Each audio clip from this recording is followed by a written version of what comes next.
Bismillah, Assalamualaikum warahmatullahi wabarakatuh. Salam sejahtera untuk kita semua. Adik-adikku sekalian, saya Andi Sudimas Sulaiman, Gubernur Sulawesi Selatan, mengucapkan selamat datang dalam program Smart School Dinas Pendidikan Provinsi Sulawesi Selatan. Hari ini adik-adik sekalian akan mengikuti pembelajaran hybrid dalam program Smart School.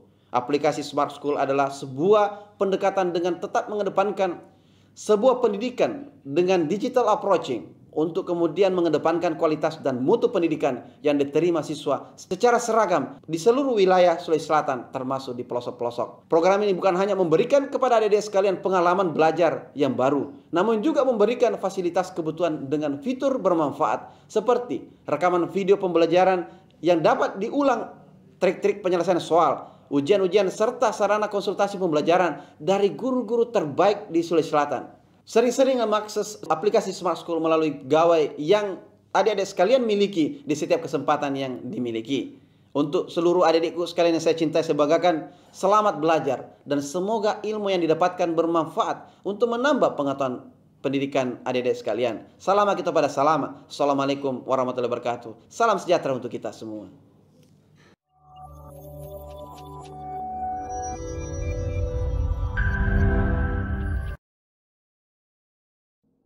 Halo sahabat Smart School, jumpa lagi dalam pembelajaran ekonomika dengan sesi akuntansi kali ini bersama dengan saya Rudiansa. Masih dalam program yang sama, Smart School, Smart Generation.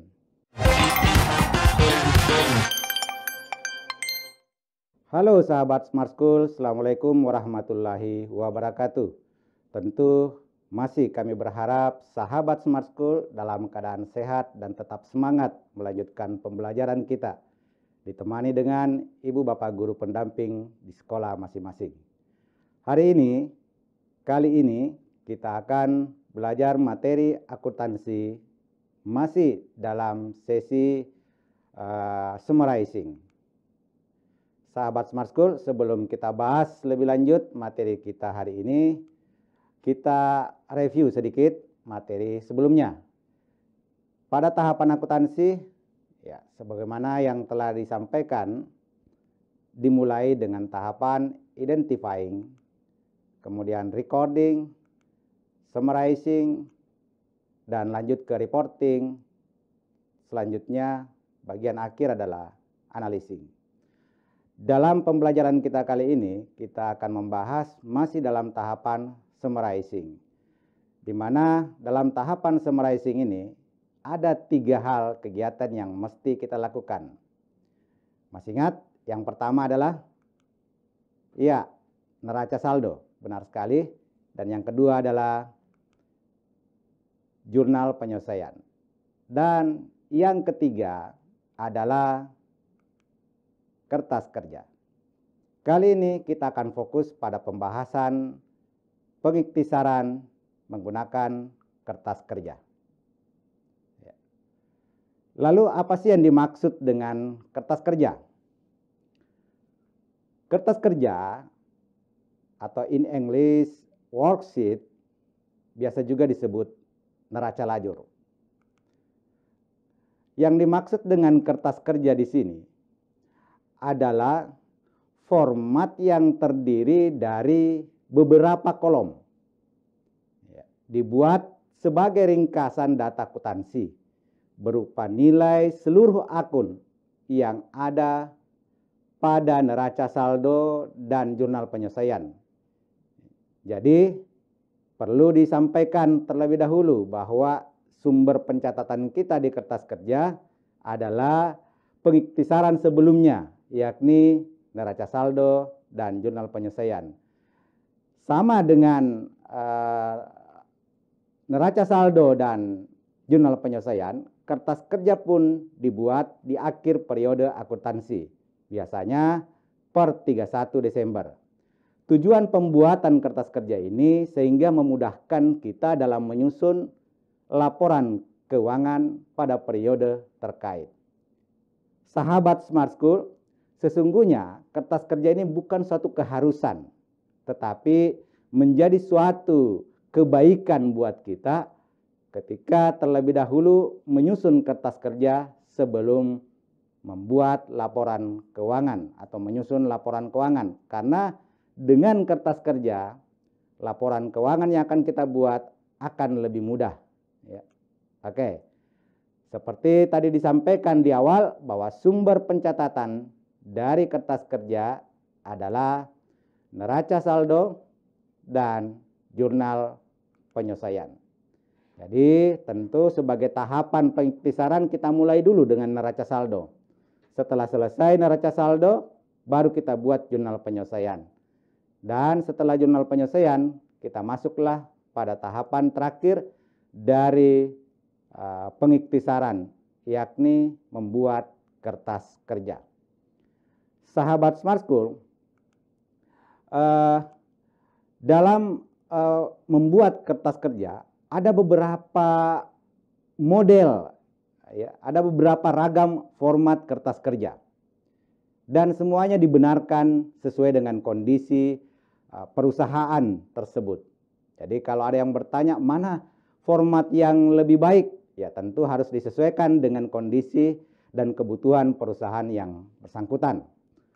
Ragam format kertas kerja ini, yang pertama terdiri dari kertas kerja 6 kolom. Perhatikan format kertas kerja 6 kolom berikut ini. Ya, dimulai dengan nomor akun atau kode akun. Kemudian ada nama akun ya, yang disusun berdasarkan urutan dan pengelompokan akun tersebut. Kita mulai dari akun aset, kemudian akun liabilitas, akun ekuitas, kemudian akun beban, akun pendapatan. Ya. Di bagian belakang akun nominalnya. Jadi kita di awal akun realnya dulu. Akun realnya mulai dari aset tadi, liabilitas, ekuitas, kemudian pendapatan, baru beban. Ya. Tentu dengan kode akun masing-masing. Baru setelah itu kita masuk ke kolom berikutnya, kolom neraca saldo. Ya, kolom neraca saldo ini ya berisikan data-data dari neraca saldo itu sendiri. Jadi sesungguhnya kolom neraca saldo di kertas kerja ini hanya memindahkan nilai-nilai yang terdapat pada neraca saldo. Baru kita lanjut. Ya. Di neraca saldo ini ada debit kredit tentunya, yang nilainya diisi sesuai dengan masing-masing nilai dari akun yang terkait.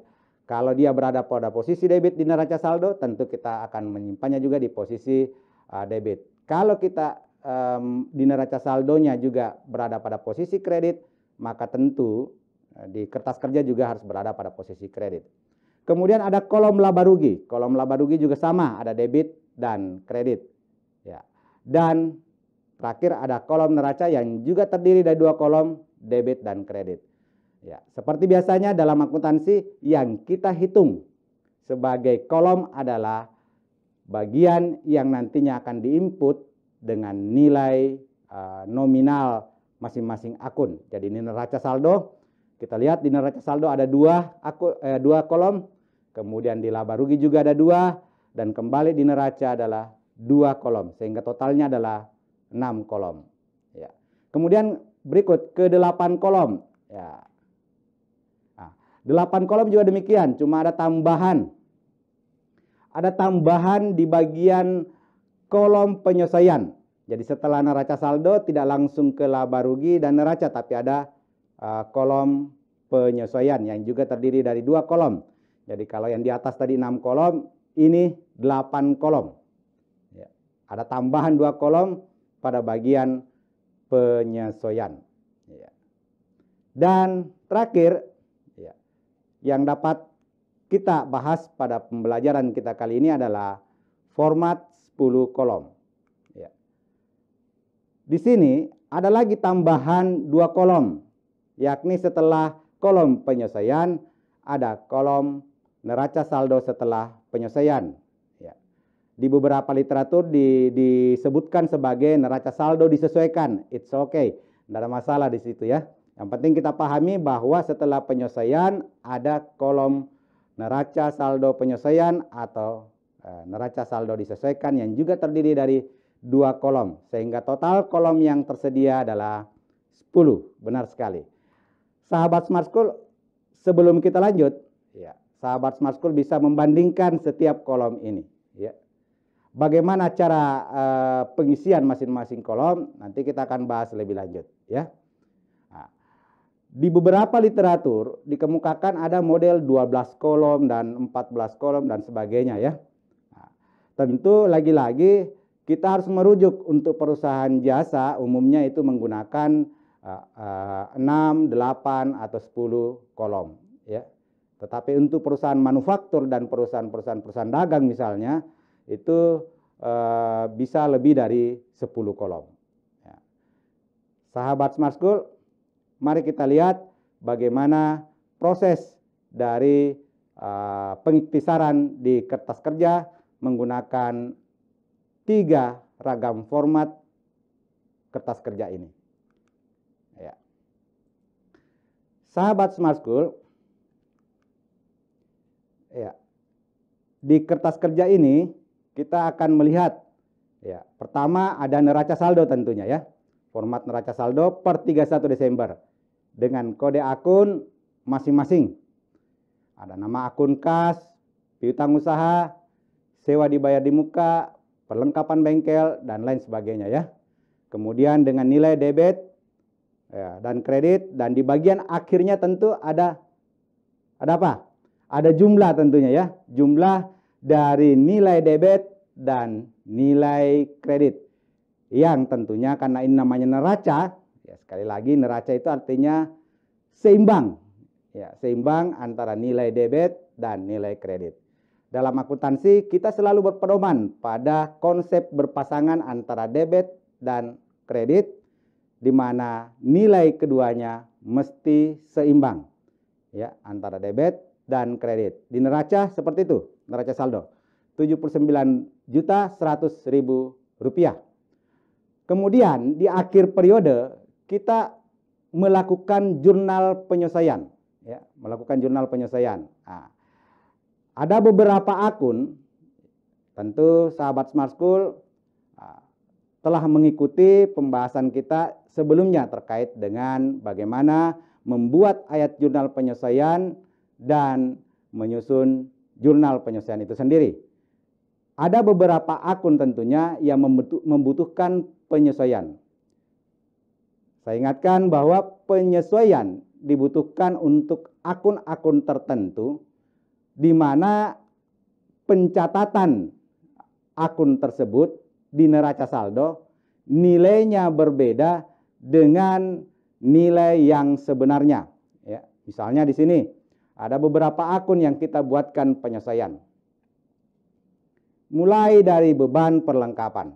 Ya, mulai beban perlengkapan, pada perlengkapan dengan nilai 600.000, kemudian ada beban penyusutan peralatan bengkel, akumulasi penyusutan peralatan bengkel tentunya sebagai pasangannya di kredit dengan nilai Rp620.000. Berikut ada penyusutan gedung dan seterusnya, ada beban sewa untuk sewa dibayar di muka, ada beban iklan untuk iklan dibayar di muka, pendapatan diterima di muka, dan lain sebagainya, beberapa akun yang mesti disesuaikan. Di akhir jurnal penyelesaian tentu ada nilai yang merupakan jumlah antara debit dan kredit. Sahabat Smart School, ingat bahwa dalam akuntansi selalu menganut keseimbangan, ya, antara nilai debit dan nilai kredit. Ketika nilainya tidak seimbang, maka dapat dipastikan ada kesalahan pencatatan atau penginputan nilai dalam neraca ataupun jurnal penyelesaian. Baiklah sahabat Smart School, sebelum kita lanjut ke kertas kerja, ya, diberikan kesempatan untuk menanggapi lebih awal terkait dengan neraca saldo dan jurnal penyelesaian, sehingga nanti pembahasan kita terintegrasi dengan kertas kerja. Sahabat Smart School yang sudah bergabung dengan kita, silakan memberikan tanggapan apakah dalam bentuk pertanyaan ataupun dalam pernyataan yang kemudian menjadi bahan diskusi kita. Kita lanjutkan dulu pembahasan kita terkait dengan pengikhtisaran mulai dari neraca saldo tadi, jurnal penyelesaian, dan kita masuk sekarang kepada inti pembelajaran kita, kertas kerja. Seperti disampaikan di awal tadi, bahwa kertas kerja yang akan kita bahas dalam pembelajaran kali ini ada tiga format, yakni format 6 kolom, 8 kolom, dan 10 kolom. Kita mulai dengan format 6 kolom. Dengan ilustrasi data pada firma Sumber Sejahtera per 31 Desember 2021. Di sini ada kolom neraca saldo. Di kolom neraca saldo tentu kita ambil datanya dari neraca saldo itu sendiri. Perhatikan, kita lihat nilai kas, nilai kas 7 juta dengan kode akun 101. Nah, kita kembali ke neraca saldo, kita cek apakah nilainya benar 7 juta. Nah, kita ke neraca saldo dulu, kita lihat sebelum lanjut neraca saldonya di awal, kita lihat kas dengan nilai di bagian atas, kita lihat kasnya 7 juta rupiah. Kemudian ada piutang usaha 3 juta. Kembali ke kertas kerja 6 kolom tadi, kita lihat benarkah piutang usaha 6 juta, sewa dibayar di muka juga 3 juta. Piutang usaha 3 juta, sewa dibayar di muka 3 juta. Di kertas kerja 6 kolom kita lihat. Kita lihat di atas, benar ya. Jadi sumber datanya di sana. Nah, kemudian kita lihat jumlah neraca saldo di kertas kerja. Tentu harus sama dengan jumlah neraca saldo di neraca saldo itu sendiri. Mari kita lihat di bagian bawah jumlah dari neraca saldo 79.100.000, ya kan? Nah, ini jumlah yang sama dengan neraca saldo karena memang datanya juga data yang sama. Kita kembali ke neraca saldo. Coba lihat, kita cross check. Benarkah di neraca saldo itu nilainya juga 79.100.000 rupiah? Kita lihat di neraca saldonya. Kita cross check kembali. Di neraca saldo kita lihat 79 di kolom jumlahnya 79.100.000. Benar ya? Oke, sekiranya tidak masalah. Sekarang kita kembali ke kertas kerja 6 kolom tadi. Dalam kertas kerja, perhatikan di bagian atasnya, kita kembali ke bagian atas, ada kolom laba rugi dan neraca. Sebagian akun akan kita catatkan nilainya di kolom laba rugi, dan sebagian lagi kita akan catatkan nilainya di kolom neraca. Ketentuannya adalah yang akan kita catatkan di kolom laba rugi adalah akun-akun nominal. Dalam hal ini adalah pendapatan dan beban. Sedangkan yang akan kita catatkan di kolom neraca tentu adalah akun-akun neraca itu sendiri. Akun-akun real. Akun-akun real yang terdiri dari aset, liabilitas, dan ekuitas. Termasuk di dalamnya juga priva. Kita lihat kas ini masuk dalam kolom aset, masuk dalam kelompok aset. Jadi dia harus dicatatkan di neraca. Demikian juga dengan piutang usaha, sewa dibayar di muka, perlengkapan bengkel, peralatan bengkel, gedung, pendapatan diterima di muka, dicatat di laba rugi. Nah, sementara yang tadi aset-aset itu dicatat di neraca. Mari kita lihat. Kita ke bawah semuanya. Ini tadi itu bagian pendapatan jasa 26.600.000 itu masuk dalam kolom laba rugi. Ada pendapatan lain-lain 800.000. Adapun pendapatan diterima di muka itu pada dasarnya adalah piutang utang. Pendapatan diterima di muka. Pendapatan diterima di muka adalah utang, berarti dia masuk dalam kelompok liabilitas sehingga dicatatkan di kolom neraca. Ketika kita jumlahkan di kolom laba rugi ini, perhatikan di kolom laba rugi, kita lihat kembali ke atas dulu. Ya. Nah, di kolom laba rugi debit kredit. Ya, terus kita bawa jumlahkan. Ya, jumlahkan kreditnya berapa, debitnya berapa. Ternyata kreditnya untuk laba rugi 27.400.000. Kemudian di kolom debitnya kita jumlahkan 8.600.000. Ada selisih. Ya, memang harus seperti itu. Karena dengan selisih itulah kemudian kita akan mendapatkan hasil apakah perusahaan kita memperoleh laba atau kerugian. Jadi nilai pendapatan yang berada di posisi kredit dalam hal ini 27.400.000 dikurangkan dengan 8.600.000 yang merupakan jumlah dari beban sehingga memperoleh hasil 18.800.000. Perhatikan di 18.800.000 ya. Di 18.800.000 ini adalah hasil pengurangan pendapatan dan beban. Dan dia hasilnya positif, berarti kita memperoleh laba. Jadi kalau hasil pengurangan pendapatan dengan beban menunjukkan nilai yang positif, maka itu disebut laba. Ini terjadi karena pendapatan tentunya lebih besar daripada beban. Sehingga diperolehlah nilai 18.800.000.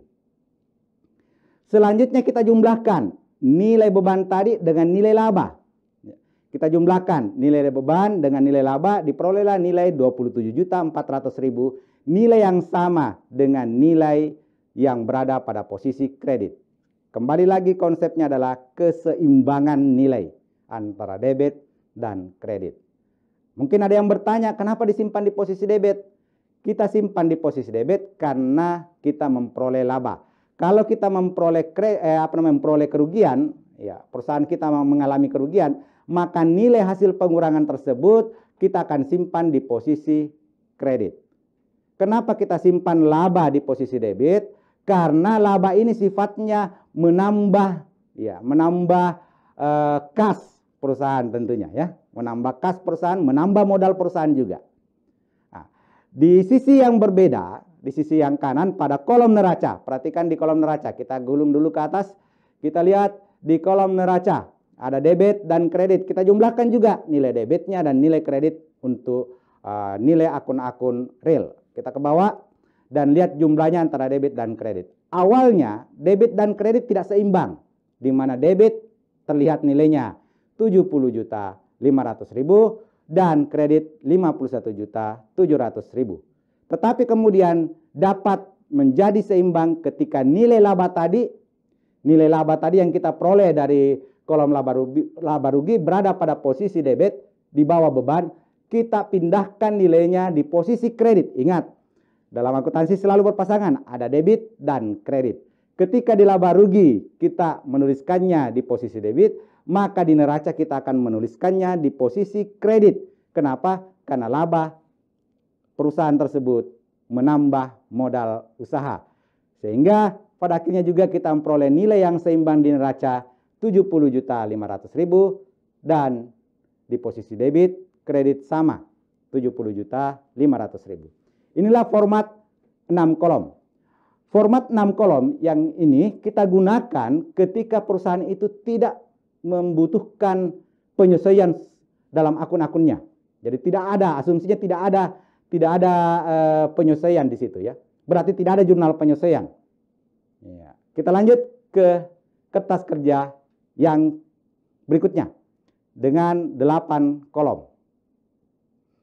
Ya, dalam 8 kolom ini ada penyesuaian. Kenapa? Karena dalam perusahaan tersebut ada beberapa akun yang memang perlu disesuaikan.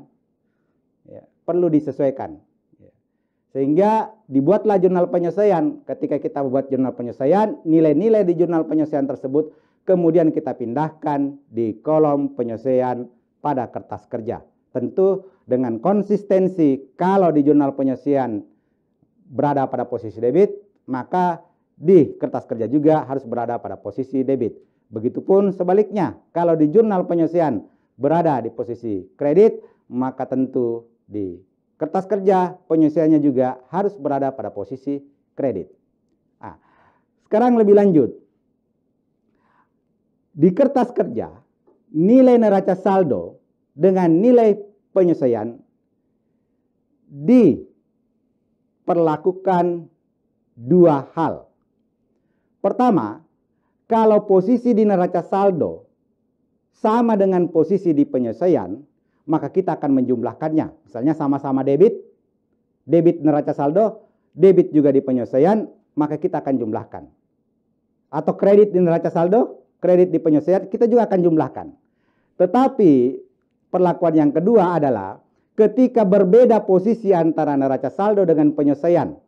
Neraca saldo misalnya debit, kemudian penyelesaiannya kredit. Ataukah sebaliknya, neraca saldo kredit, penyelesaian debit, maka kita akan perkurangkan dua nilai masing-masing tersebut. Namun kalau misalnya di neraca saldo ada satu nilai, di penyelesaian tidak ada nilai, maka nilainya tidak perlu lagi kita tambahkan atau perkurangkan, karena asumsinya penyelesaiannya sama dengan 0. Ingat, ditambah ataupun dikurang dengan 0 tentu nilainya sama. Kita lihat kas misalnya. Di sini kas tidak ada penyelesaiannya. Kas ini akun real, maka langsung saja ke neraca. Iya, ini pakai jalur tol, langsung saja. Langsung ke neraca dengan nilai yang sama, 7 juta rupiah. Demikian juga dengan piutang usaha. Perhatikan dengan sewa dibayar di muka. Sewa dibayar di muka neraca saldo 3 juta rupiah. Posisi debit. Sedangkan di penyelesaian posisinya kredit 1.250.000. Kalau dia berbeda posisi seperti ini, maka tentu kita harus perkurangkan.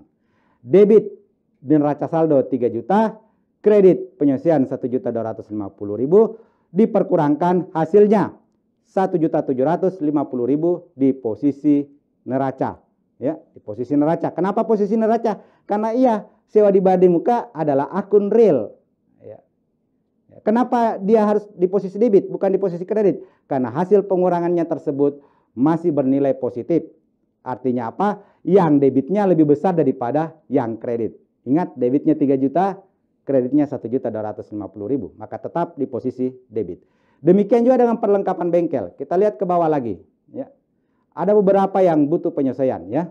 Nah, ini sama perlakuannya. Kita jumlahkan atau kita perkurangkan kalau dia berbeda jenis. Kalau sama, kita jumlahkan. Dengan konsistensi tadi, kalau dia akun nominal, akun nominal, ya benar, akun nominal, maka dia tentunya akan masuk ke kolom laba rugi. Nah, apakah dia pendapatan ataupun beban. Tetapi kalau dia akun real, maka dia akan masuk ke kolom neraca. Kuncinya di situ. Kalau akun nominal akan masuk dalam pencatatan kolom laba rugi, dan kalau dia akun real akan masuk pencatatan kolom neraca. Dan nilainya tetap harus sama. Kita lihat nilai yang sama di neraca saldo 79.100.000 sama dengan model kertas kerja 6 kolom tadi. Ya, tapi dengan asumsi berbeda, di sini ada jurnal penyelesaian. Kita gulung ke bawah, penyelesaiannya tentu harus sama nilainya dengan jurnal penyelesaian 14.720.000. Kita coba lihat ke jurnal penyelesaian. Karena datanya kita ambil dari sana. Ya, di jurnal penyelesaian 14.720.000 rupiah. Benar sekali, ya, tetap sama. Kembali ke kertas kerja 8 kolom. Nah, setelah kita sesuaikan akan terlihat di sini. Akan terlihat perbedaan, ya. 32 juta di posisi debit. Di posisi kredit untuk laba rugi, kemudian debitnya 17.320.000. Sama dengan tadi perlakuannya. Kita perkurangkan antara pendapatan dengan beban. Kita perkurangkan pendapatan dengan beban sehingga diperoleh nilai laba sebesar 14.880.000. Nilai laba tersebut kita simpan di posisi debit. Ingat, kalau laba di debit, kalau dia rugi di posisi kredit. Kemudian kita jumlahkan lagi beban dengan laba tersebut sehingga kita memperoleh nilai yang sama antara debit dan kredit di kolom laba rugi. Lebih lanjut di kolom neraca.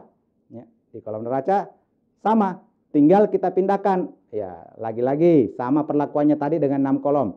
Kita pindahkan nilai laba tadi yang tadinya berada di posisi debit, di kolom neraca kita simpan di posisi kredit untuk menemukan nilai keseimbangan antara debit dan kredit untuk akun real. Ya.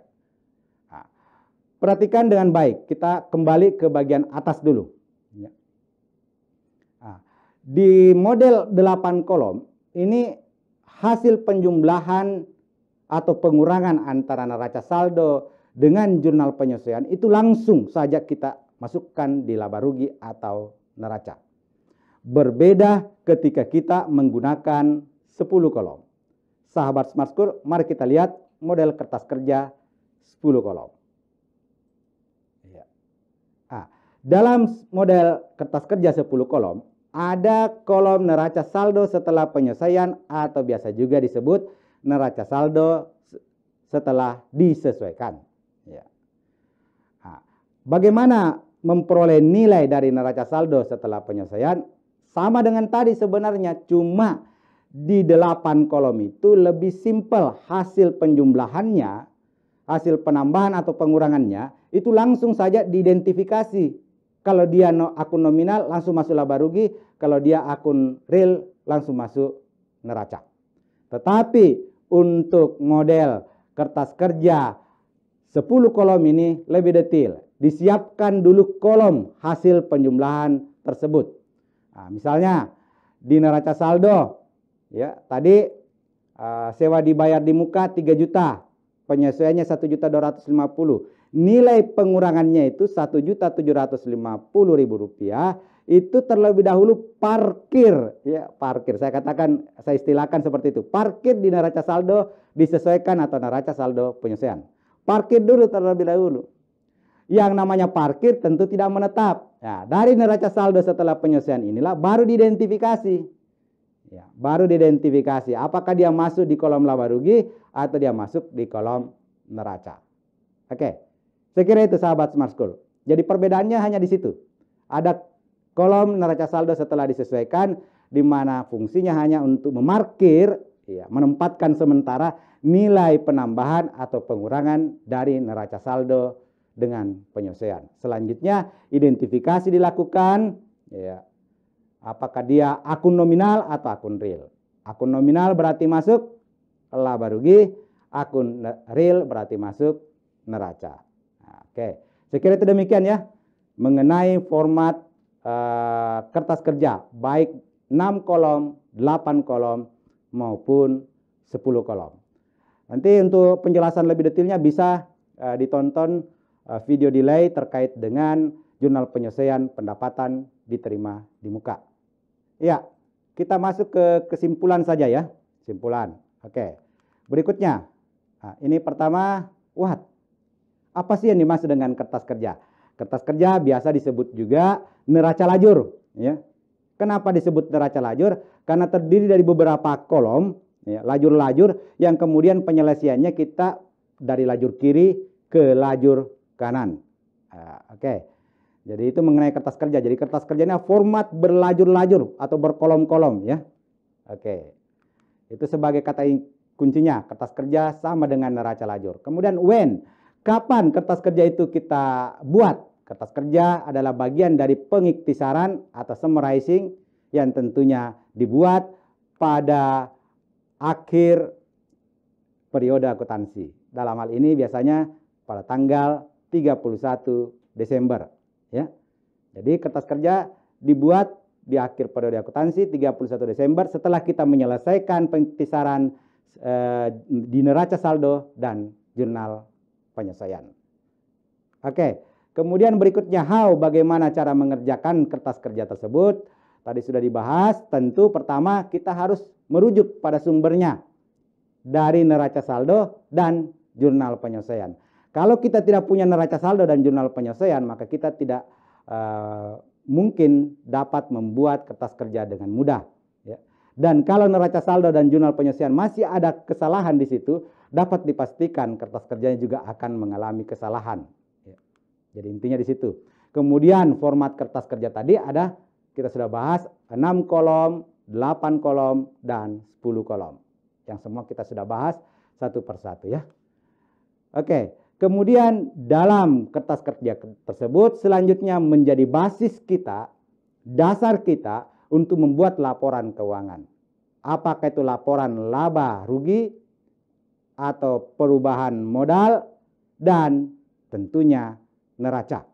Jadi 3 laporan keuangan ini yang akan kita bahas pada pembelajaran berikutnya, dimulai dengan mengambil data dari kertas kerja. Ya. Baiklah sahabat Smart School. Senang sekali bisa bersama dengan sahabat Smart School dalam pembelajaran kita kali ini.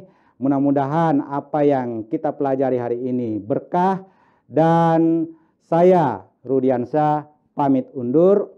Ya, sampai jumpa dalam pembelajaran kita berikutnya. Salam Smart School. Smart School berkarakter cerdas Ki. Assalamualaikum warahmatullahi wabarakatuh.